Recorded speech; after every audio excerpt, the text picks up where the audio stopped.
Le train ramenait Julien chez lui à toute vitesse.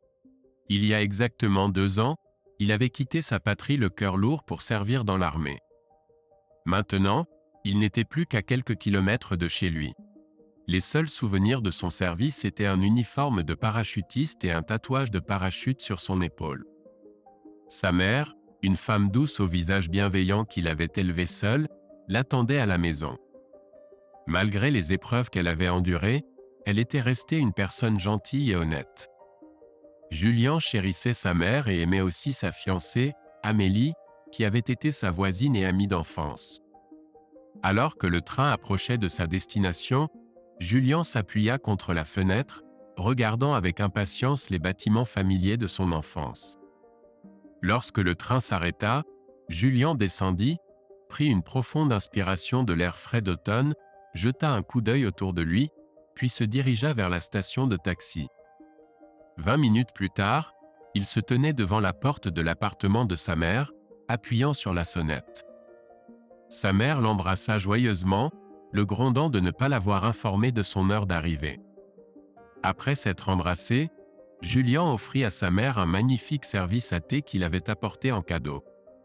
Sa mère admira son fils devenu adulte et le conduisit à la cuisine pour manger. Cependant, Julien s'enquit immédiatement d'Amélie. Sa mère sourit nerveusement et mentionna vaguement qu'Amélie était probablement occupée à se préparer pour ses examens. Sentant quelque chose de suspect, Julien cessa de presser pour obtenir des détails. Après avoir rapidement terminé le repas, il exprima le besoin d'aller se promener, enfila sa veste et se précipita chez Amélie, se sentant anxieux. Après avoir commencé l'université, la fille avait déménagé de la périphérie où résidaient ses parents au cœur de la ville, plus proche de ses études. Avec son ami, ils ont loué un petit appartement, pourtant extrêmement confortable. Julien se souvenait avec tendresse de sa joie pour cette nouvelle liberté, et il avait promis de l'épouser et d'être ensemble pour toujours à son retour de l'armée. À ce moment-là, Amélie l'avait tendrement embrassé et lui avait rendu son sourire. Perdu dans de doux souvenirs, Julien n'avait pas remarqué son arrivée au bon bâtiment. Il monta au 2e étage et commença à sonner à la porte. Des voix mécontentes émanaient de l'appartement. La porte s'ouvrit, et un inconnu en sortit, révélant qu'elle habitait dans l'appartement depuis 2 mois et ne connaissait aucune Amélie. Bouleversé et anxieux, Julien partit et décida de rendre visite à un bar familier pour se changer les idées. Au bar, il commanda une bière, mais avant qu'il ne puisse en boire une gorgée, quelqu'un lui tapota brusquement l'épaule. Julien se retourna et reconnut son ami, Paul. Ils s'embrassèrent et commandèrent du whisky pour célébrer leur retrouvaille tant attendue. Paul sentit immédiatement la détresse de Julien et s'enquit de la cause. Après avoir appris que Julien ne pouvait pas trouver Amélie, Paul prit une gorgée de whisky et révéla tristement « Ton Amélie épouse le fils d'une personnalité éminente, peut-être un juge ou un procureur. C'est ainsi qu'est devenue ton Amélie. Elle n'a pas attendu ton retour de l'armée. » Enragé, Julien saisit le short de son ami, le secoua et exigea une explication. Paul rit amèrement et insista pour que Julien vérifie lui-même l'information, en lui donnant l'adresse du mariage à venir. Julien repoussa son ami et sortit précipitamment du bar.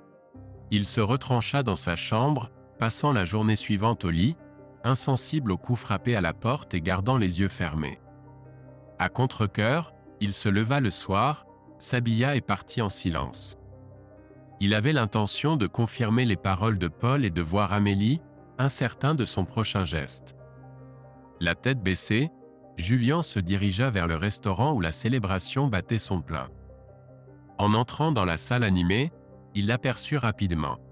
Elle était assise dans une robe blanche immaculée à côté d'un jeune homme en costume clair, murmurant doucement à son oreille. Sans un regard, Julien prit un verre, fit quelques pas et s'arrêta. Amélie aperçut Julien, son teint devenant cendré alors qu'elle protégeait instinctivement son visage de ses mains. Une voix dans la foule proposa un toast à l'arrivée tardive, et Julien se vit remettre un microphone, son regard fixé sur Amélie. Il attendit un moment de calme dans l'agitation, puis releva fièrement la tête et déclara « Bonjour, ma chère ex-fiancée. J'espère que tu ne m'as pas oublié, ni ta promesse d'attendre ton soldat de retour de l'armée. » Julian marqua une pause, observant les invités tendus avant de poursuivre. « Je ne vous retiendrai pas longtemps. Je dirai seulement quelques mots. Je t'ai aimé de tout mon cœur. » Avec une déclaration presque criée, il lança son verre au sol, fit volte-face et marcha vers la porte d'un pas militaire, laissant les invités excités. Au bar, il commanda une bouteille de vodka et avala un verre brûlant du liquide. Plus tard, Julian fut rejoint par son vieil ami, Mike, un motard. Les deux hommes conversèrent et échangèrent des récits douloureux d'amour trahi, enchaînant les verres de vodka. Finalement, ivre et rempli de mépris pour les femmes, Mike proposa de dissiper leur mélancolie avec une balade sur sa moto. Après réflexion, Julian accepta à condition de prendre les rênes lui-même, car cela faisait des lustres qu'il n'avait pas conduit. En quelques minutes, il dévalait les routes désertes derrière le bar. Julian poussa la poignée des gaz à fond, propulsant la moto avec une telle force que même Mike, qui se retourna avec appréhension, reprit ses esprits. À l'arrêt suivant, le motard descendit précipitamment et refusa de participer à la course périlleuse. Julian, quant à lui, chercha son approbation pour un autre tour, démarra le moteur et s'élança. Perdu dans le bonheur, il ferma les yeux, savourant la vitesse et le vent sur son visage. Lorsqu'il les rouvrit, il était trop tard. La moto fonçait à toute vitesse vers un poteau en béton. En ces instants fugaces avant l'impact, toute sa vie défila devant ses yeux. Il revit ses jours d'école, sa mère, le moment où il offrit à Amélie un ours en peluche pour son anniversaire, et le ciel bleu infini lorsqu'il sauta en parachute pour la première fois. Submergé par le flot de souvenirs, il ne ressentit ni douleur ni peur lorsqu'il heurta le poteau. Souriant, alors que son corps s'engourdissait, il ferma les yeux et se fondit dans le bleu infini du ciel. Les gens se sont précipités vers Julian de toutes parts pour lui offrir de l'aide, mais il est resté insensible à leurs appels. Ce n'est que 3 mois plus tard que Julian est sorti de son monde d'illusions, ayant passé ce temps dans le coma sous les soins vigilants du personnel hospitalier. À son réveil, il a eu du mal à humidifier sa bouche desséchée et sa langue à peine mobile. Avec beaucoup d'efforts, il a réussi à demander à boire à une infirmière, qui l'a accueilli chaleureusement et lui a fourni de l'eau tendrement. L'état de Julian s'est légèrement amélioré. Un médecin est entré dans la pièce et, remarquant que le jeune homme avait repris connaissance, s'est enquis de son état de santé. Julian a réalisé qu'il ne pouvait pas sentir ses jambes et que tout son corps était engourdi. « Tu es resté ici tout l'automne. Tu as manqué Noël, et maintenant on est presque en février. Le printemps approche. Écoute les oiseaux chanter. Ils se réjouissent de la chaleur et de ta guérison, » a fait remarquer le médecin. Julian a regardé par la fenêtre les branches noires des arbres se dessiner sur le ciel gris. « Et la moto ?» a-t-il demandé, se remémorant la Harley de Mike. Le médecin a haussé les épaules et sourit. « Tu ne peux même pas penser aux motos maintenant. Tu as subi une fracture de la colonne vertébrale et une grave blessure à la tête. C'est un miracle que tu te souviennes de quoi que ce soit. Au fait, pourquoi es-tu monté sur la moto en étant ivre ?» Julian s'est souvenu du mariage d'Amélie, et son cœur a tremblé lorsqu'il a avoué à contre-cœur que c'était à cause de la femme. Le médecin s'est approché de la porte et l'a légèrement ouverte. « Est-ce à cause d'elle ?» a-t-il demandé. Julian a regardé à travers l'embrasure de la porte et a failli crier. Amélie se tenait là, de dos, instantanément reconnaissable à ses cheveux foncés et sa silhouette gracieuse. Il a fait signe au médecin de fermer la porte et l'a confronté avec colère. « Que fait-elle ici? Pourquoi l'avez-vous laissée entrer? Laissez-la aller vers son mari. S'il vous plaît, renvoyez-la. » Le médecin a expliqué qu'il ne pouvait pas renvoyer la jeune fille qui n'avait pas quitté le chevet de Julian pendant ces 3 mois. Il a également mentionné qu'il la connaissait grâce à leur histoire commune. De plus, elle avait révélé qu'après avoir appris l'accident de Julian, elle avait divorcé de son mari une semaine plus tard et avait passé tout son temps à l'hôpital, attendant que Julian se réveille. « Je ne suis pas psychologue, Mais il me semble que seule une personne qui aime vraiment peut faire ça, a fait remarquer le médecin. Je n'ai pas besoin de son amour, et je n'ai pas besoin d'elle, a gémi Julian, couvrant son visage de ses mains. Le médecin a froncé les sourcils et est parti. Après un certain temps, la porte s'est rouverte, et Amélie est entrée dans la pièce. Elle salua Julian timidement et gigota nerveusement. « Julian, le médecin a dit que je pouvais entrer. » Mais avant qu'elle ne puisse finir, Julian l'interrompit, la traitant de traîtresse et cachant son visage sous une couverture. Amélie se retint de pleurer et baissa la tête. « J'ai merdé, je ne sais pas ce qui m'a pris. J'ai cédé aux avances de quelqu'un d'autre pendant ton absence, et je n'ai pas d'excuses, murmura-t-elle. Je vais essayer de réparer les choses maintenant. Je ne demande rien, juste s'il te plaît ne me dis pas de partir. Je veux t'aider. Une fois que tu seras sur pied, je partirai immédiatement. Mais pour l'instant, s'il te plaît laisse-moi t'aider. » Julian écouta en silence, puis jeta la couverture pour révéler ses jambes sans vie. « Je n'abandonnerai pas, tu comprends ?» cria-t-il, ses propres oreilles bourdonnant. « Je serai coincé ici comme un tronc, ronchonnant comme un vieil homme, incapable d'aller aux toilettes sans aide.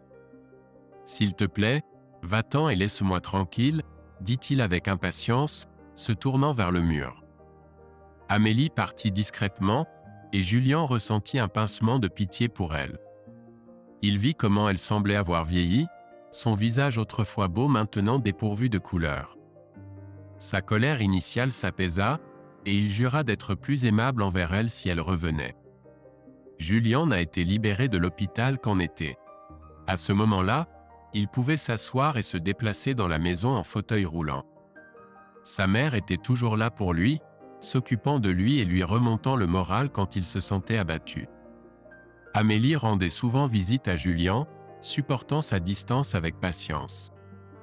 Julian s'habitua peu à peu à sa présence, mais il resta réservé. Pour s'occuper, Julian commença à réparer des téléphones et des ordinateurs à la maison.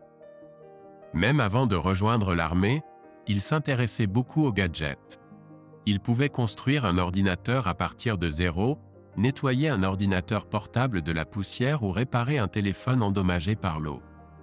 Sa mère récupéra ses vieux tournevis du placard et Julian commanda plus d'outils. Il passait ses journées près de la fenêtre, réparant joyeusement des gadgets apportés par des voisins et des amis. Il trouvait une grande joie dans ce travail, se sentant comme un enfant à nouveau. Un jour, la sonnette retentit, et Julian trouva un groupe de journalistes de télévision mené par Amélie. Le journaliste commença à parler sans laisser à Julian la chance de répondre. « Nous faisons un reportage sur des personnes résilientes avec des handicaps. Votre ami nous a informé de votre intérêt à participer. Comment maintenez-vous votre positivité ?»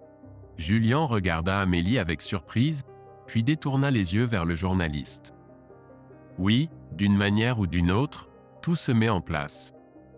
J'essaie simplement de ne pas m'attarder sur les pensées négatives. Ça ne peut pas être pire que ça. Que feriez-vous si vous pouviez marcher ?» Julian n'apprécia pas la question et répondit avec irritation. « Je ferai ce que je faisais avant votre arrivée. Certaines de vos questions sont absurdes, comme si je n'étais pas une personne comme vous, menant une vie ordinaire.